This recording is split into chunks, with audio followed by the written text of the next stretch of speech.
Welcome back to genius letter wood YouTube channel. Friends, ಹೇಗಿದ್ರೆ ಎಲ್ಲರೂ? Friends, ಇವತ್ತಿನ video ತುಂಬಾ ಇಂಟ್ರೆಸ್ಟಿಂಗ್ ಆಗಿದೆ. ಅಂದರೆ ಪೋಲ್ಟ್ರಿಗಳ ವಿಷಯಗಳ ಬಗ್ಗೆನೇ ನಾನು ಇವತ್ತು ವಿಡಿಯೋಗಳನ್ನು ರೆಡಿ ಮಾಡಿದ್ದೀನಿ. ಅಂದರೆ ಈಗ ಕೋಳಿಗಳಲ್ಲಿ ಅವಾಗವಾಗ ಕಾಯಿಲೆಗಳು ಕಾಣಿಸಿಕೊಳ್ಳೋದು ಸಹಜನೇ. ಬಟ್ ಅದನ್ನು ನಾವು ಯಾವ ಥರ ಟ್ರೀಟ್ ಮಾಡಬೇಕು ಅನ್ನೋದ್ರ ಬಗ್ಗೆ ಇವತ್ತಿನ ವಿಡಿಯೋಗಳಲ್ಲಿ ಡೀಟೇಲ್ಸ್ ಆಗಿ ನಾನು ಹೇಳಿದ್ದೀನಿ. ಅಂದರೆ ರೋಗಗಳು ಅವಾಗವಾಗ ಬರ್ತಾನೆ ಇರ್ತವೆ. ಇದರ ಬಗ್ಗೆ ನಾನು ವಿಡಿಯೋಗಳನ್ನು ಮಾಡಿದ್ದೀನಿ. ಇವತ್ತಿನ ವಿಡಿಯೋಗಳಲ್ಲಿ ಒಂದು 3 ಇಂಗ್ರೀಡಿಯೆಂಟ್ಸ್ನ ನಾನು ಬಳಸಿಬಿಟ್ಟು ಕೋಳಿಗಳಿಗೆ ಹಾಕ್ತಾ ಇದ್ದೀನಿ. ಅದು ಯಾವುದು, ಯಾವ ಥರ ಹಾಕಬೇಕು, ಯಾವ ಮೆಥಡಲ್ಲಿ ಹಾಕಬೇಕು, ಹೇಗೆ ಹಾಕಬೇಕು ಅನ್ನೋದ್ರ ಬಗ್ಗೆ ಡೀಟೇಲ್ಸ್ ಆಗಿ ನಿಮಗೆ ವಿವರಣೆ ಕೊಡ್ತೀನಿ. ಅದಕ್ಕಿಂತ ಮುಂಚೆ ಯಾರೆಲ್ಲ ನನ್ನ ಚಾನಲ್ಗೆ ಸಬ್ಸ್ಕ್ರೈಬ್ ಆಗಿಲ್ಲ ಹಾಗೆ ಸಬ್ಸ್ಕ್ರೈಬ್ ಆಗಿ ಬೆಲ್ ಐಕನ್ ಕೊಡಿ. ಹಾಗೆ ಇನ್ನಷ್ಟು ವಿಷಯಗಳು ನೋಟಿಫಿಕೇಶನ್ ಆಗಿ ನಿಮಗೆ ಕಾಣಸಿಗುತ್ತವೆ ಅಂತ ಹೇಳ್ತೀನಿ. ಓಕೆನಾ ಫ್ರೆಂಡ್ಸ್? ಹಾಗಾದರೆ ಬನ್ನಿ, ಯಾವುದ್ರ ಬಗ್ಗೆ ನಾನು ನಿಮಗೆ ಎಕ್ಸ್ಪ್ಲೇನ್ ಮಾಡ್ತಾ ಇದ್ದೀನಿ ಅನ್ನೋದ್ರ ಬಗ್ಗೆ ನಿಮಗೆ ಡೀಟೇಲ್ಸ್ ಆಗಿ ಹೇಳ್ಕೊಡ್ತೀನಿ. ಇವಾಗ ಕೋಳಿಗಳಲ್ಲಿ ಹೆಚ್ಚಿನದಾಗಿ ಕೋಳಿಗಳಲ್ಲಿ ಈಗ ಕೆಮ್ಮುಗಳು ಬರೋದು, ಅಂದರೆ ಸಾಮಾನ್ಯವಾಗಿ ಕೆಮ್ಮುಗಳು ಅವುಗಳಿಗೆ ಅಟ್ಯಾಕ್ ಆಯಿತು ಅಂತ ಹೇಳಿದರೆ ತುಂಬ ಕ್ರೋನಿಕ್ ಪ್ರಾಬ್ಲಮ್ ಆಗಿಬಿಡುತ್ತೆ ಫ್ರೆಂಡ್ಸ್. ಇದ್ರ ಬಗ್ಗೆ ನೀವು ಸ್ವಲ್ಪ ಜೋಪಾನವಾಗಿ ಆ ಕೋಳಿಗಳನ್ನು ಈಗ ಮೇಂಟೈನ್ ಮಾಡ್ಕೊಳ್ಳೋರು ಕರೆಕ್ಟಾಗಿ ಅದನ್ನು ನೀವು ಅವುಗಳಿಗೆ ಕರೆಕ್ಟಾಗಿ ಮೆಡಿಸಿನ್ಗಳನ್ನು ಹಾಕಿದರೆ ಖಂಡಿತವಾಗ್ಲೂ ಇದರಿಂದ ಕ್ಯೂರ್ ಮಾಡ್ಬೋದು. ಇವಾಗ ಕೋಳಿಗಳಿಗೆ ನಾವು ಹೋಮ್ ಮೆಡಿಸಿನೇ ನಾನು ಇವತ್ತು ನಿಮಗೆ ಶೋ ಮಾಡ್ತಿದ್ದೀನಿ. ಯಾವ ಮೆಡಿಸಿನ್ ಅನ್ನೋದ್ರ ಬಗ್ಗೆ ನಿಮಗೆ ಡೀಟೇಲ್ಸ್ ಆಗಿ ಹೇಳ್ತೀನಿ. ಮತ್ತು ನನಗೆ ಒಬ್ಬರು ಮೆಸೇಜಲ್ಲಿ ಹೇಳಿದರು, ನಮ್ಮ ಕೋಳಿಗಳೆಲ್ಲ ಒಂದು ದಿವಸ ಇರ್ತವೆ ಬಟ್ ನೆಕ್ಸ್ಟ್ ಡೇ ಅವುಗಳು ಸತ್ತು ಹೋಗ್ತವೆ. ಅಂದರೆ ಕೋಳಿಗಳಲ್ಲಿ ರೋಗಗಳು ಜಾಸ್ತಿ ಆಗ್ತಾನೇ ಇದ್ದಾವೆ. ಬಟ್ ಇದಕ್ಕೆ ಒಂದು ಕರೆಕ್ಟಾದ ಒಂದು ಮೆಡಿಸಿನ್ನ ನಮಗೆ ಹೋಮ್ ಮೆಡಿಸಿನ್ನೇ ಹೇಳಿ ಅಂತ ಹೇಳಿದರು. ಅದಕ್ಕೋಸ್ಕರ ಒಂದು ಸ್ಪೆಷಲಾಗಿ ಅವರಿಗೋಸ್ಕರ ಈ ವಿಡಿಯೋಗಳನ್ನು ನಾನು ಮಾಡ್ತಾ ಇದ್ದೀನಿ. ಮತ್ತು ಕೋಳಿಗಳಲ್ಲಿ ಕೆಮ್ಮು ಏನಾದರೂ ಕೆಮ್ಮಿನ ಅದು ಜಾಸ್ತಿ ಆಯಿತು ಅಂತ ಹೇಳಿದರೆ ನಿಮಗೆ ಗೊತ್ತಾಗುತ್ತೆ ಕೋಳಿಗಳಲ್ಲಿ ಯಾವ ಥರದ್ದು ಕೆಮ್ಮೆಲ್ಲ ಬರುತ್ತೆ. ಅಂದರೆ ಅದು ಕ್ರೋನಿಕ್ ಆಗಿ ಆಗ್ಬೋದು, ಆಮೇಲೆ ಕ್ರಿಟಿಕಲ್ ಸ್ಟೇಜಿಗೆ ಹೋಗ್ಲೂಬಹುದು. ಆ ಥರ ಕೋಳಿಗಳನ್ನು ನೀವು ತಕ್ಷಣಕ್ಕೆ ಸಪ್ರೇಟ್ ಮಾಡಬೇಕಾಗುತ್ತೆ ಫ್ರೆಂಡ್ಸ್. ಈ ಕೋಳಿಗಳನ್ನು ಸಾಕುವವರಿಗೆ ಒಂದು ತಲೆಬಿಸಿ ಅಂದರೆ ಮಳೆಗಾಲದಲ್ಲಿ ಅವುಗಳನ್ನು ಪ್ರೊಟೆಕ್ಟ್ ಮಾಡುವುದು.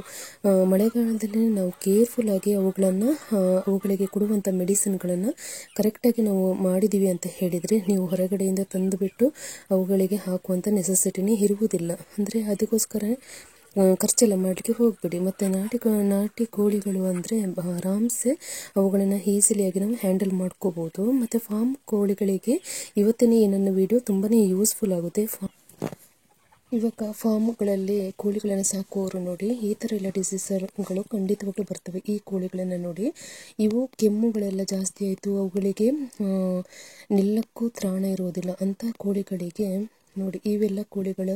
ಆಮೇಲೆ ಅವುಗಳು ಡೈರಿಯಾ ಅಂದರೆ ಗಲೀಜೆಲ್ಲ ಮಾಡ್ತವೆ ನೋಡಿ, ಎಲ್ಲೋ ಕಲರ್ ಆಗಿರ್ಬೋದು ಮತ್ತು ಈ ಕಲರ್ನಲ್ಲಿ ಇರ್ಬೋದು. ಅಂಥ ಕೋಳಿಗಳನ್ನೆಲ್ಲ ನೀವು ಅಬ್ಸರ್ವ್ ಮಾಡಿ ಮತ್ತು ಅವುಗಳನ್ನು ಸಪ್ರೇಟ್ ಮಾಡಿ ಬನ್ನಿ. ಹಾಗಾದರೆ ಇದಕ್ಕೆ ಏನು ಟ್ರೀಟ್ಮೆಂಟ್ ಮಾಡ್ಬೋದು ಅಂತ ತೋರಿಸ್ತೀನಿ. ಇವಾಗ ನೋಡಿ ಫ್ರೆಂಡ್ಸ್, ಶುಂಠಿ ಮನೆಗಳಲ್ಲಿ ಶುಂಠಿ ಇದ್ದೇ ಇರುತ್ತೆ. ಮತ್ತು ನಾಟಿ ಶುಂಠಿ ಏನಾದರೂ ನಿಮಗೆ ಸಿಗುವ ಹಾಗೆ ಇದ್ದರೆ ನೀವು ಅದನ್ನು ಬಳಸ್ಬೋದು. ಮತ್ತು ಬೆಳ್ಳುಳ್ಳಿಯ ಉಪಯೋಗ ಕೋಳಿಗಳಿಗೆ ತುಂಬಾ ಒಳ್ಳೆಯದು. ಮತ್ತು ಇದು ಜೀರಿಗೆ ಮೆಣಸಿನಕಾಯಿ ಅಂತಲೇ ಸಿಗುತ್ತೆ. ನಾನು ನಮ್ಮ ಫಾರ್ಮಿಗೋಸ್ಕರ ಅಂತಲೇ ಜೀರಿಗೆ ಮೆಣಸಿನಕಾಯಿನ ಗಿಡಗಳನ್ನು ನಾನು ಹಾಕಿ ಬೆಳೆಸಿ ಇದನ್ನು ಒಣಗಿಸ್ಬಿಟ್ಟು ಇಟ್ಟಿದ್ದೀನಿ. ನೀವು ಬೇಕಾದರೆ ಅದನ್ನು ಹಸಿಯಾಗಿ ಬೇಕಾದರೂ ಹಾಕೋಬೋದು. ಅಂದರೆ ಮಳೆಗಾಲದಲ್ಲಿ ನಾವು ಒಣಗಿಸಿ ಹಾಕಿದರೆ ತುಂಬಾ ಒಳ್ಳೆಯದು. ಮತ್ತು ಈ ಥರ ನಮ್ಮ ಹತ್ರ ಏನಾದರೂ ಕುಟ್ಟಣಿಗೆ ಆ ಥರ ಏನಾದರೂ ಇದೆ ಅಂತ ಹೇಳಿದರೆ ಎಲ್ಲ ಪದಾರ್ಥಗಳನ್ನು ಅಂದರೆ ಎಲ್ಲವನ್ನು ಒಟ್ಟಿಗೆ ಹಾಕಿಬಿಟ್ಟು ನೀವು ಈ ಥರ ಕುಟ್ಬಿಟ್ಟು ಹಾಕ್ಕೊಳ್ಳಿ.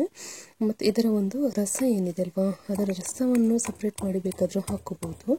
ಇಲ್ಲ ಅಂತ ಹೇಳಿದರೆ ಇದಕ್ಕೆ ನೀವು ನೀರನ್ನ ಆ್ಯಡ್ ಮಾಡಿಬಿಟ್ಟು ಅದನ್ನು ನೀವು ನಿಮ್ಮ ಒಂದು ಫುಡ್ ಏನು ಹಾಕ್ತೀರಾ ನೋಡಿ ಅದರ ಜೊತೆಗೆ ಮಿಕ್ಸ್ ಮಾಡಿ ಹಾಕ್ಕೋಬೇಕು. ಇವಾಗ ಕೋಳಿಗಳಲ್ಲಿ ಪಿಳ್ಳೆಗಳು ಎಲ್ಲ ಇರ್ತಾವಲ್ವ, ಅದಕ್ಕೆ ಅವುಗಳಿಗೆಲ್ಲ ತಿನ್ನಿಸೋಕ್ಕೆಲ್ಲ ಕಷ್ಟ ಆಗುತ್ತೆ ಅಂತ ಹೇಳಿದರೆ ನೀವೇನು ಮಾಡಿ ಅದನ್ನು ನೀವು ಸಪ್ರೇಟಾಗಿ ಸ್ವಲ್ಪ ಮಟ್ಟಿಗೆ ನೀರನ್ನ ತೆಗೆದುಬಿಟ್ಟು ಮತ್ತು ಬೇರೆ ನೀರಿನೊಂದಿಗೆ ಮಿಶ್ರಣ ಮಾಡಿ ಕೊಡಿ. ಯಾಕೆ ಗೊತ್ತಾ, ಪಿಳ್ಳೆಗಳು ಆದ್ದರಿಂದ ಕಷ್ಟ ಆಗುತ್ತೆ ಅವುಗಳಿಗೆ ಅದನ್ನು ಡೈಜೆಷನ್ ಮಾಡಲಿಕ್ಕೆ, ಅದಕ್ಕೋಸ್ಕರ. ಓಕೆನಾ? ಮತ್ತು ಈಗ ಮೆಣಸಿನಕಾಯಿನ ಯಾಕೆ ನಾವು ಉಪಯೋಗಿಸ್ಕೋಬೇಕು, ಏನಿದರ ಉಪಯೋಗ ಅಂತ ನನಗೆ ಹೇಳ್ತೀನಿ.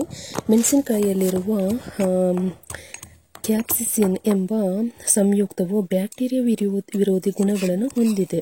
ಎಷ್ಟೊಂದು ಒಂದು ಅಂಶ ಹೊಂದಿದೆ ಅಂದರೆ ಫ್ರೆಂಡ್ಸ್, ಇದು ರೋಗಗಳ ವಿರುದ್ಧ ಹೋರಾಡಲು ಸಹಾಯ ಮಾಡುತ್ತೆ. ಅಲ್ಲದೆ ಮೆಣಸಿನಕಾಯಿ ಕೋಳಿಗಳ ತೂಕವನ್ನು ಹೆಚ್ಚಿಸಲು ಮತ್ತು ರೋಗ ನಿರೋಧಕ ಶಕ್ತಿಯನ್ನು ಹೆಚ್ಚಿಸಲು ಮತ್ತು ರಕ್ತದಲ್ಲಿ ಕೊಲೆಸ್ಟ್ರಾಲ್ ಮಟ್ಟವನ್ನು ಸುಧಾರಿಸಲು ಇದು ತುಂಬಾ ಯೂಸ್ಫುಲ್ ಆಗುತ್ತೆ. ಈ ಮೆಣಸಿನಕಾಯಿನ ನಾವು ಬಳಸುವುದರಿಂದ ನೀವು ಬೇಕಾದರೆ ಮೆಣಸಿನಕಾಯಿ, ಈಗ ನಮಗೆ ಜೀರಿಗೆ ಮೆಣಸಿನಕಾಯಿ ಸಿಗ್ತಾ ಇಲ್ಲ, ನಾವೇನು ಮಾಡುವುದು ಅಂತ ಹೇಳಿದರೆ, ಈಗ ನಾರ್ಮಲ್ ಆಗಿ ಮೆಣಸಿನಕಾಯಿನೇ ಸಿಗುತ್ತಲ್ವ, ಅದನ್ನು ಯೂಸ್ ಮಾಡಿ. ಇದು ನಾನು ಮೆಣಸಿನಕಾಯಿನ ನಾಟಿನ ಯೂಸ್ ಮಾಡಿದ್ದೀನಿ ಮತ್ತು ಶುಂಠಿನಷ್ಟೇ ನಾವು ಮನೆಗಳಲ್ಲಿ ಇದಕ್ಕೋಸ್ಕರನೇ ಉಪಯೋಗಿಸ್ತೀವಿ. ಇದನ್ನೆಲ್ಲ ಹಾಕಿಬಿಟ್ಟು ನಾನು ಇದನ್ನು ಅವುಗಳಿಗೆ ಹಾಕುವಂಥ ಫುಡ್ಗೆ ಮಿಕ್ಸ್ ಮಾಡಿ ಹಾಕ್ತಾ ಇದ್ದೀನಿ. ಈ ಫುಡ್ ಏನು ಅಂದರೆ ಮಲ್ಟಿಗ್ರೇನ್ ಫುಡ್ ಆಗಿರುತ್ತೆ ಫ್ರೆಂಡ್ಸ್. ಇದಕ್ಕೆ ಸ್ಪೆಷಲಾಗಿ ನಾನು ನಿಮಗೆ ಇದರ ಬಗ್ಗೆ ವಿಡಿಯೋಗಳನ್ನು ಹಾಕಿದ್ದೀನಿ, ನೀವು ಬೇಕಾದರೆ ಚೆಕ್ ಮಾಡ್ಕೋಬೋದು. ಇಲ್ಲ ಅಂದರೆ ಇದು ಮಲ್ಟಿಗ್ರೇನ್ ಫುಡ್ ಅಂತಲೇ ನೀವು ಮನೆಗಳಲ್ಲಿ ಪ್ರಿಪೇರ್ ಮಾಡ್ಬೋದು. ಏನೆಲ್ಲ ಪದಾರ್ಥಗಳು ಬೇಕು ಅಂದರೆ ಅಕ್ಕಿ, ಬೇಳೆ, ತುಂಬ ಥರದ ಐಟಮ್ಸ್ಗಳನ್ನು ಇದಕ್ಕೆ ಹಾಕ್ಕೋಬೇಕು. ನನ್ನ ಹಿಂದಿನ ವಿಡಿಯೋಗಳಲ್ಲಿ ಇದರ ಬಗ್ಗೆ ನಾನು ಎಕ್ಸ್ಪ್ಲೇನ್ ಮಾಡಿ ಹಾಕಿದ್ದೀನಿ, ನೀವು ಅದನ್ನು ಬೇಕಾದರೆ ಚೆಕ್ ಮಾಡ್ಕೊಳ್ಳಿ, ಓಕೆನಾ. ಮತ್ತು ಮಲ್ಟಿಗ್ರೇನ್ ಫುಡ್ಡನ್ನು ಹಾಕುವುದರಿಂದ ಕೋಳಿಗಳಲ್ಲಿರುವ ಒಂದು ಮೊಟ್ಟೆಯ ಗಾತ್ರ ಏನಾಗುತ್ತೆ, ಅದು ಇನ್ಕ್ರೀಸ್ ಆಗುತ್ತೆ. ಅಂದರೆ ಅದು ಫರ್ಟೈಲ್ ಆಗಿ ತುಂಬಾ ಚೆನ್ನಾಗಿ ಮೊಟ್ಟೆಗಳನ್ನು ಇಡ್ತಾ ಹೋಗ್ತವೆ ಹೆಡ್ಡೆಗಳು. ಹಾಗಾಗಿ ನೀವು ಇವುಗಳನ್ನು ಆರಾಮ್ಸೆಯಾಗಿ ಬಳಸ್ಕೋಬೇಕು. ಮತ್ತು ಒಂದು ತಿಂಗಳಿಗಾದರೂ ಒಂದ್ಸತಿ ಈ ಥರ ಮೆಡಿಸಿನ್ಗಳನ್ನು ನೀವು ಹಾಕ್ತಾ ಇದ್ದರೆ ಖಂಡಿತವಾಗ್ಲೂ ಇದರ ಒಂದು ಉಪಯೋಗ ಕೋಳಿಗಳಿಗೆ ಆಗ್ತಾನೆ ಇರುತ್ತೆ. ಮತ್ತು ಪ್ರಯೋಜನ ಅಂದರೆ ಬ್ಯಾಕ್ಟೀರಿಯಾ ವಿರೋಧಿ ಗುಣಲಕ್ಷಣಗಳನ್ನು ಹೊಂದಿದೆ ಇದು. ಹಾಗಾಗಿ ನಾವು ಮೆಣಸಿನಕಾಯಿನ ಆರಾಮ್ಸೆ ಇದನ್ನು ಉಪಯೋಗಿಸ್ಕೋಬೋದು. ಮತ್ತು ಡೈರೆಕ್ಟಾಗಿ ಹಾಕಲಿಕ್ಕೆ ಹೋಗಬೇಡಿ, ಇದನ್ನು ಒಂದು ಫುಡ್ಡಿನ ಜೊತೆಗೆ ಮಿಶ್ರಣ ಮಾಡಿ ಹಾಕಿ, ಓಕೆನಾ. ಇದು ಮೆಣಸಿನಕಾಯಿಯಲ್ಲಿರುವ ಪೋಷಕಾಂಶಗಳು ಕೋಳಿಗಳ ಒಂದು ರೋಗ ನಿರೋಧಕ ಶಕ್ತಿಯನ್ನು ಹೆಚ್ಚಿಸಲು ಸಹಾಯ ಮಾಡುತ್ತೆ. ಮತ್ತು ರಕ್ತದಲ್ಲಿರುವ ಕೊಲೆಸ್ಟ್ರಾಲ್ ಮಟ್ಟವನ್ನು ಸುಧಾರಿಸುತ್ತದೆ. ಹೃದಯ ಸಂಬಂಧಿ ಕಾಯಿಲೆಗಳ ಒಂದು ಅಪಾಯವನ್ನು ಕಡಿಮೆ ಮಾಡುತ್ತೆ. ಕೋಳಿಗಳಲ್ಲೂ ಆ ಥರ ಒಂದು ಪ್ರಾಬ್ಲಮ್ಸ್ ಬರುತ್ತಾ ಅಂತ ನೀವು ಕ್ವಶನ್ ಮಾಡ್ಬೋದು. ಖಂಡಿತವಾಗ್ಲೂ ಫ್ರೆಂಡ್ಸ್, ಆ ಕೋಳಿಗಳಲ್ಲಿ ಮೇಯ್ನಾಗಿ ಆ ರೆಸ್ಪಿರೇಟರಿ ಪ್ರಾಬ್ಲಮ್ ಏನಾದರೂ ಸ್ಟಾರ್ಟ್ ಆಯಿತು, ಕೆಮ್ಮು ಆ ಥರ ಏನಾದರೂ ಸ್ಟಾರ್ಟ್ ಆಯಿತು ಅಂತ ಹೇಳಿದರೆ ತುಂಬಾ ಪ್ರಾಬ್ಲಮ್ ಆಗುತ್ತೆ. ಅದು ಕ್ರೋನಿಕ್ ಆಗಿ ಕಾಣಿಸ್ಕೊಂಡು ಫೈನಲಿಯಾಗಿ ಅದು ಡೆತ್ ಆಗುವಂಥ ಚಾನ್ಸಸ್ ಇರುತ್ತೆ. ಅದಕ್ಕೋಸ್ಕರ ಈ ಥರ ಎಲ್ಲ ಮೆಡಿಸಿನ್ ಮಾಡಿ ನೀವು ಹಾಕ್ಕೋಬೋದು. ಈಗ ಮೆಣಸಿನಕಾಯಿ ಬಗ್ಗೆ ನಾನು ನಿಮಗೆ ಹೇಳಿದ್ದೆ, ಅದೇನು ಗೊತ್ತು, ಮತ್ತು ರುಚಿಯನ್ನು ಸಹ ಹೆಚ್ಚಿಸುತ್ತದೆ. ಮೆಣಸಿನಕಾಯಿಯಲ್ಲಿ ಮೆಣಸಿನಕಾಯಿ ಒಂದು ರುಚಿ ಕೋಳಿಗಳಿಗೆ ಆಹಾರವನ್ನು ಹೆಚ್ಚು ಒಂದು ಆಕರ್ಷಕವಾಗಿಸುತ್ತದೆ ಮತ್ತು ಅವರು ಹೆಚ್ಚು ತಿನ್ನಲು ಇದು ಪ್ರೋತ್ಸಾಹಿಸುತ್ತದೆ. ಇವಾಗ ಏನಾಗುತ್ತೆ, ಅವರಿಗೆ ಡೈಜೆಷನ್ ಪ್ರಾಬ್ಲಮ್ ಈಸಿ ಆಗುತ್ತೆ ಮತ್ತು ವೆಯ್ಟ್ ಗೇನು ಅಷ್ಟೇ ಸುಲಭವಾಗಿ ಇನ್ಕ್ರೀಸ್ ಆಗುತ್ತೆ. ನಿಮಗೆ ಇದರಿಂದ ದುಪ್ಪಟ್ಟು ಲಾಭ ಖಂಡಿತವಾಗ್ಲೂ ಸಿಗುತ್ತೆ. ಮತ್ತು ಈಗ ನಾನು ಶುಂಠಿಯನ್ನು ಬಳಸಿದೆ ಅಲ್ವಾ, ಶುಂಠಿಯ ಅವಶ್ಯಕತೆ ಏನು, ಇದು ಏನು ಮಾಡುತ್ತೆ ಅಂದರೆ ಇದು ಹಸಿವನ್ನು ಹೆಚ್ಚಿಸುತ್ತದೆ, ಉತ್ಕರ್ಷಣ ನಿರೋಧಕವಾಗಿ ಕಾರ್ಯನಿರ್ವಹಿಸುತ್ತದೆ. ಇದರಲ್ಲಿರುವ ಒಂದು ಒತ್ತಡವನ್ನು ಕಡಿಮೆ ಮಾಡುತ್ತದೆ. ಅದಲ್ಲದೆ ರಕ್ತ ಪರಿಚಲನೆಯನ್ನು ಸುಧಾರಿಸಲು ಸಹಾಯ ಮಾಡುತ್ತೆ. ಇದು ಇವಾಗ ಶುಂಠಿಯನ್ನು ಬಳಸುವುದು ಏನು ಉಪಯೋಗ ಅಂತ ನಿಮಗೆ ಹೇಳಿದ್ನಲ್ವ. ಮತ್ತು ವಿಧಾನಗಳು ಅಂದರೆ ನೀವು ಬೇಕಾದರೆ ಒಣಗಿದ ಶುಂಠಿಗಳನ್ನು ಬೇಕಾದರೆ ಫುಡ್ ಜೊತೆಗೆ ಮಿಕ್ಸ್ ಮಾಡ್ಬೋದು. ಅಂದರೆ ಪುಡಿ ಮಾಡಿ ಇಟ್ಕೊಂಡ್ರೆ ನೀವು ಅದನ್ನು ಡೈರೆಕ್ಟಾಗಿ ಅದನ್ನು ಮಿಕ್ಸ್ ಮಾಡಿ ಹಾಕ್ಕೋಬೋದು, ಆ ಥರ ಬೇಕಾದರೆ ಮಾಡ್ಕೋಬೋದು.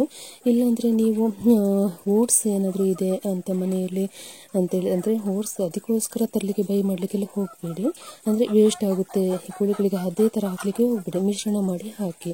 ಮತ್ತು ಇಲ್ಲ ಅಂದರೆ ಶುಂಠಿ ಚಹಾವನ್ನು ತಯಾರಿಸಿ ಆ ನೀರನ್ನು ಬೇಕಾದರೆ ಕೊಡ್ಬೋದು, ಅವುಗಳಿಗೆ ನೀರು ಆ ಥರ ಬೇಕಾದರೆ ನೀವು ಕೊಡ್ಬೋದು. ಈ 3 ಬಗೆಯಲ್ಲಿ ನೀವು ಕೋಳಿಗಳಿಗೆ ಹಾಕ್ಕೋಬೋದು, ಓಕೆನಾ. ಇವಾಗ ನಾನು 3 ಥರದ ಒಂದು ಏನು ಇಂಗ್ರೀಡಿಯೆಂಟ್ಸ್ನ ನಾನು ಯೂಸ್ ಮಾಡಿದ್ದೆ ಅದೇ ಥರನೇ ನೀವು ಅದನ್ನು ಉಪಯೋಗಿಸ್ಬಿಟ್ಟು ಕೋಳಿಗಳಿಗೆ ಡೈರೆಕ್ಟಾಗಿ ಹಾಕಲಿಕ್ಕೆ ಹೋಗ್ಬಿಟ್ಟು ಖಾರ ಆಗಿಬಿಡುತ್ತೆ. ಮತ್ತು ಕೈಯನ್ನು ಡೈರೆಕ್ಟಾಗಿ ಮಿಶ್ರಣಕ್ಕೆ ಹಾಕಿ ಕಲಿಸ್ಬೇಡಿ. ಅಂದರೆ ನಿಮಗೆ ಪ್ರಾಕ್ಟೀಸ್ ಇದೆ ಅಂತ ಹೇಳಿದರೆ, ನನಗೆ ಪ್ರಾಕ್ಟೀಸ್ ಇರೋದ್ರಿಂದ ನಾನು ಕೈಯಲ್ಲಿ ಮಿಶ್ರಣ ಮಾಡಿದ್ದೆ. ಇಲ್ಲಾಂದರೆ ಸ್ಪೂನ್ ಇದ್ದರೆ ಅದನ್ನು ಮಿಶ್ರಣ ಮಾಡಿ ಕೋಳಿಗಳಿಗೆ ಹಾಕಿಬಿಡಿ. ಮತ್ತು ಬಾಯ್ಲರ್ ಕೋಳಿಗಳಿಗೂ ಅಷ್ಟೇ ಸಹ ಈ ಒಂದು ಮೆಡಿಸಿನ್ ತುಂಬಾ ಯೂಸ್ಫುಲ್ ಆಗುತ್ತೆ. ಬಾಯ್ಲರ್ ಕೋಳಿಗಳು ಅವು ಏನಂದರೆ, ಈ ನಾಟಿ ಕೋಳಿಗಳಂದರೆ ನಾವು ಹೊರಗಡೆ ಎಲ್ಲ ಬಿಟ್ಟು ಮೇಯಿಸ್ತೀವಿ. ಬಟ್ ಬಾಯ್ಲರ್ ಕೋಳಿಗಳು ಒಳಗಡೆ ಇರುವುದರಿಂದ ಅವುಗಳಲ್ಲಿ ಕಾಯಿಲೆಗಳು ಜಾಸ್ತಿನೇ ಆಗ್ತವೆ. ನೀವೇನು ಮಾಡಿ, ಇಂಥ ಒಂದು ಮೆಡಿಸಿನ್ಗಳನ್ನು ಟ್ರೈ ಮಾಡಿ. 3 ಥರದ ಮೆಡಿಸಿನ್ನ ಒಟ್ಟಿಗೆ ಮಿಶ್ರಣ ಮಾಡಿ ಅದರ ರಸವನ್ನು ಸಹ ಹಾಕೋಬೋದು. ಇಲ್ಲಾಂದರೆ ನೀವು ಅದಕ್ಕೆ ಈ ಥರ ಲಿಕ್ವಿಡ್ ಟೈಪಲ್ಲಿ ಬೇಕಾದರೆ ಹಾಕೋಬೋದು, ಇಲ್ಲಾಂದರೆ ಇದರ ಫುಡ್ಡಿಗೆ ಮಿಕ್ಸ್ ಮಾಡಿ ಕೊಡ್ಬೋದು, ಓಕೆನಾ ಫ್ರೆಂಡ್ಸ್. ಮತ್ತು ಕೋಳಿಗಳಿಗೆ ಮರಿಗಳಿಗೆ ಮತ್ತು ಜೋಪಾನವಾಗಿ ನೋಡ್ಕೋಬೇಕು. ಅಂದರೆ ಇದೇ ಥರದ ಫುಡ್ಡನ್ನು ಅವುಗಳಿಗೆ ಹಾಕೋಬೋದು. ಅಂದರೆ ತಿನ್ನುವಂಥ ಮರಿಗಳಾದರೆ ಹಾಕೋಬೋದು.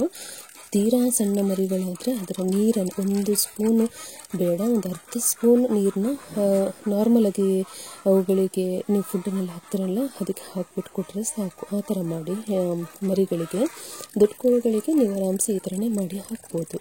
ಓಕೆನಾ ಫ್ರೆಂಡ್ಸ್, ಇವತ್ತು ನಾನು ನಿಮಗೆ ಕೊಟ್ಟಿರುವ ಒಂದು ಇನ್ಫಾರ್ಮೇಷನ್ ಖಂಡಿತವಾಗ್ಲೂ ನಿಮಗೆ ಯೂಸ್ಫುಲ್ ಆಗುತ್ತೆ ಅಂದ್ಕೊಂಡಿದ್ದೇನೆ. ಯೂಸ್ ಆಗಿದ್ರೆ ಪ್ಲೀಸ್ ಒಂದು ಲೈಕ್ ಕೊಡಿ. Thank you so much.